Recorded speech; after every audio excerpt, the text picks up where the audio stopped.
Okay, let's get going. Thank you for attending my session on asking questions to get meaningful answers. My name is Benny de Jager, and I come from Belgium. Belgium is this teeny tiny country on the other side of the channel, which is renowned for beer, chocolate lace, and having about 7 governments where it could be 2 governments. Other than that, we are very renowned for compromis à la Belge, which is finding a solution that no one actually can use. That said, since a couple of months, I joined the Power BI Cat team, which means that I answer questions for a living, basically. We solve problems for Power BI users, for Power BI customers. We get feedback, and we try to improve the product with that. Fairly recently, so I'm still learning on all the things that I need to catch up on, but loving it so far. I also engage in this small little user group in Belgium called Data Mines. We organize activities, a lot like SQL Bits as well, a lot like the user groups, just to make sure that people can learn and that they can find what they need. If you want to reach out to me, my social handles are listed. Feel free to add me, ask me a question, and then I'll do my best to get back to you on those. And then it's not a tech talk, it's not a visualization talk, but I am not overly fond of pie charts. I'll just leave that there. That said, what are the objectives of the coming few minutes? I want to emphasize on the importance of asking these questions. Make sure that you understand why I'm telling this talk. Lay out a few basic elements. What do I think are the most important things of asking those questions to make sure you get an answer? And then this is just me trying to provoke you to see, hey, maybe I need to change a few things about how I ask my questions. The thing is, I am essentially a tech guy. There is no 7 years in social society studies with a postdoctorate in whatsoever. This is me being a tech guy, coming from consulting, having people asking questions where I also need to ask questions to other people, and things I found over the years that help me get those answers answered better, answered quicker as well. But why do we actually bother to ask these questions? Well, the thing is, if we ask questions, we're stimulating a learning environment. We're all human. We're all curious by nature. We want to learn things. And if we don't know something, we've got 2 options. We can try to find it out ourselves, or we can ask someone to explain it to us. It stimulates a discussion as well, because by asking questions, it can potentially be that you're not on the same page, that there's differences in opinions, that there may be something wrong in your reasoning, or that the other person has something wrong in their reasoning. But most importantly, it fuels innovation. Because we are human and because we constantly try to learn, we're improving ourselves. Because if we weren't asking ourselves these questions, we'd all still be stuck in a cave, huddled around a fire pit. That's the essence of it. Because we're asking questions, we're improving ourselves. And most importantly, it all builds trust. If we ask those questions, if we ask the right questions to people, they'll realize that, hey, okay, this person is actually doing pretty well. We can work with this. We can go further on what we're doing. The thing is, actually, I want people to ask more questions, not less questions. I want people to ask more questions. When I was still in consulting, I had new graduates joining in, and I was mentoring them, and they told me that they were afraid to ask me questions. I told them, stop. This is the first thing you need to get rid of. You should not be afraid of asking questions. Like I said, asking questions is about improving yourself. Ask those questions. But when you're doing so, make sure that you're doing them well thought of. By not asking these questions, we pretty much miss out on opportunities. We miss out on learning opportunities. We miss out on engaging conversations and stimulating conversations. The thing is that if we also don't ask these questions, people can assume that we understand something. And those false images can come back to haunt us later on as well. So asking these questions to create clarity is going to be really useful for you as well. Same thing where we can risk incorrect data or incorrect opinions, which is something we try to avoid because I'll assume that most of you are data people and we're looking for that truth in the data. So we want to make sure that it's right. The thing is as well is that we lose time and efficiency. So what I always told my mentees back when in consulting is I want you to look for things yourself. But if you're spending more than an hour, more than 2 hours on looking for something that I can help you guide through in a couple of minutes, then we're both losing time. So it's balancing finding out when you need to ask the question and when it's too soon to ask the question. That takes some time, but it is a really important thing. But if you don't ask questions, you're never going to get answers. You need to ask those questions, please. That is the most important thing. But for me, there are a few conditions. I think, most importantly, that you need to do your research. You need to put in effort into your questions. We need to ask these questions. The thing is, we have to take those steps. There are a few basic questions that we can take away. Are there existing materials? Is the thing we're looking for, does that exist where it literally explains everything we need? Has the question been asked before in the Teams channel like the matter of a couple of hours ago? It's those simple things you can do for yourself that make the optimization process go a long way. Or can you deduct the answer? Can you do a simple Bing searches, Google searches, whatever, to make sure that you can find out those answers easily by yourself? So putting in the work is really important for this one. But I want to make sure also that, can we really expect someone to answer our question and put more effort into what we're doing if you're not putting in the effort, if the other person is not the effort? If you get a question that is lazy and you know that they've not done any of the work, are you inclined to answer those questions? Most people will say yes, but at a time you'll have something like, okay, you really need to make sure that you can do this better on your own as well. Then, something I still struggle with because I joined the mothership is you need to find the right audience. Who do you engage for your questions? And I'll tell you, at everyone on Teams or at everyone on Slack is usually not the right answer. You need to find out who are the right people for you to engage by balancing those number of recipients. Because if you at everyone, then everyone's just going to be like, yeah, okay, someone else is going to answer it. This is not important for me. But if you send it out to a single person, they might feel a bit too inclined to answer that question. And there's no right or wrong here. It's always going to be a balance of unknown variables. But balancing those number of recipients is an important thing.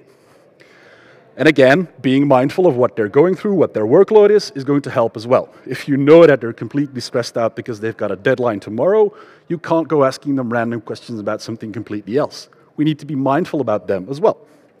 And then, before asking someone, you could also verify that, hey, do you got some time for me, or do you know if I can ask you questions about this topic? There's no harm in asking that little question by verifying. The thing is that, for me, the most important thing is about respect. I mean, Aretha says, well, it's not really Aretha, but you get what I mean. Is it broken? Yeah, okay. So it's all about respect. The thing is that it's the basis of everything. It's not only about asking questions. It's also about how we engage with each other, how we do our work, how we work with customers, teammates, etc. Respect everyone involved. They carve out time to help you, to make sure that you can get on with your job, to help your customer, to do whatever. And that's something that is, I mean, we need to value that. And there may be certain situations at play. I mean, like I said, they may be hitting a deadline and they don't have time to help us at this point. I mean, we need to respect those things as well. And then those little words that we used to say to the little kids, like in Flemish we say you need to speak with 2 words, which means that you say please and thank you after you ask something. That is, I mean, it's the common courtesy, I think, but I know that's not a general thing for everyone. The essence of it is we need to treat others the way we want to be treated ourselves. That's, for me, that's the basic thing. And then this blindly goes into honesty as well. I mean, we want to make sure that we're not hiding ulterior motives. Do we know that we're asking a question because we know that something else we're trying to pitch or sell or whatever, and we're just trying to get that information to set them up or whatever? I mean, it's all about that honesty as well. And we need to provide those facts about the severity. I mean, is it really the high important flag in Outlook? Really? Most of the time it's not.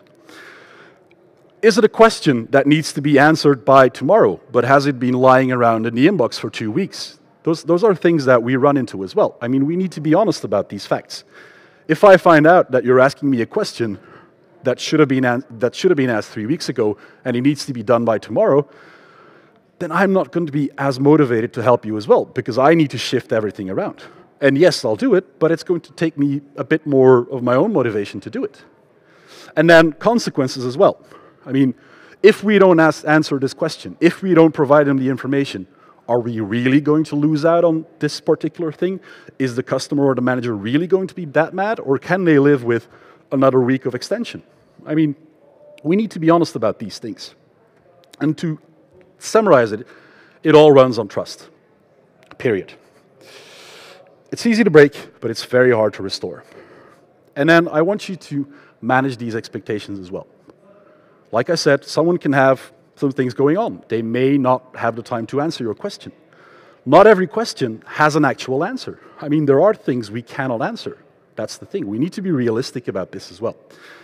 Or we may just get the fact that people say, no, sorry, I don't have an answer for you. I don't have time to answer you. We need to be realistic about these things. So a lot of conditions. Are they all as important? No. I mean, it's a personal thing for some people. It's just the things that I have found, have been influential on me in the past, that I was trying to give to you here as well. But how do we actually go ahead and formulate those questions? That's the thing. How do we ask those questions? Which is essentially the topic of this entire thing. We need to provide context, because context is key. If we don't supply the context that we're talking about, I mean, what are we really saying? If you're talking about this very niche topic of your own business, or this very niche topic about your customer, I mean, what are the odds that someone else is going to understand? We need to explain the situation and what we're actually talking about. And then the concise information needs to be there as well. And the word concise is hard to explain in a numerical value, but there we need that information, we need that context to support the question we have. The tricky part is, what is enough context? And I'll give you a very simple explanation for this as well. What is too little information and what is too much information? To give you a very simple example is, can I have a drink, please? What are you going to do? Do you know which drink I mean? Do you know if I want a hot drink or a cold drink, a beer, a cola, whatever, a glass of water? No, you don't know. This is a question with no information in it. I can't do anything. I need to ask follow-up questions to get the information you actually need to provide. Can I have a Twinings English breakfast tea with sugar and a splash of milk, please? Now you know perfectly what I ask of you. You need that tea. Okay, can I have a golden and well-rounded English breakfast tea from the appointed by Her Majesty Queen Elizabeth II Tea and Coffee Merchants R. Twining and Company Limited, water boiled to 100 degrees Celsius, then brewed for 2 to 3 minutes, with a portion of refined sugar and a splash of milk, please. Lots of context. Do you need that context to give me the tea I ask for? It's the balance between little and too much. It's not easy finding that balance. We're going to keep learning. We're going to hit into these things that may not be the right thing. Like I said in the beginning, don't be afraid of asking those questions and keep on learning. That's the key thing to this thing. What you also need to be aware of is that there is this thing called open questions and closed questions. And a closed question usually gets you very short answers in the form of yes, no, maybe, it depends. And it depends is the best answer of all times. I know, it means it answers everything.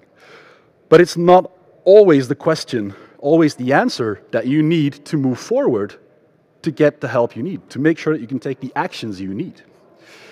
Can you do? Is it possible to? Can feature X be used for?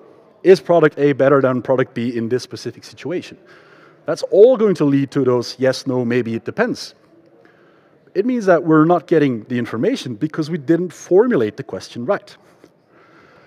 If we make it into an open question by changing a few small things, we're going to stimulate the other parties to help us a bit better. And the wording on this is crucial. How can you do? Why is it possible to? What can feature X be used for? It's by adding those little keywords called how, what, when, why, where, that you're going to switch the question to an open question and ask for an actual answer. And it's those simple things. Does it always need to be an open question? No. I mean, in some cases, when we're trying to refine something and get to like a troubleshooting approach, the yes-no questions are pretty good. But if you're asking for someone to, can you please explain me this feature, then we want to start off with these open questions to get the input we need. The thing is that I'm talking about describing a problem. And if we describe a problem, there are a few basic elements we need to describe. It means that we have a problem. And that problem has a description. We need to provide the context for that description by balancing the context. Can we reproduce the problem? Do we need to do certain things? Do we need to click 3 times on the UI, do something? Are there some things that we can do to reproduce this? What are we expecting is going to happen? Are we expecting a certain screen to pop up? What's the expected behavior? Or, if you're talking about a feature improvement, what is the desired behavior? If I click on this button, I'd actually like to see 2 screens pop up. Whatever. The expected and the desired behavior is important here as well. And then, what's the observed behavior? What's the actual behavior that you're seeing? If you click on that button, nothing happens, or your entire PC reboots. Who knows? A few basic elements that really can help you lock down the description of a problem and give people that input. Keep in mind, it's all about the balancing act as well. So you've got your question. Good. Now, let's go ask it. Let's go ask the question. We've done the work. We are prepared. Thank you. We're prepared to answer that question. Good. So usually we open up the conversation.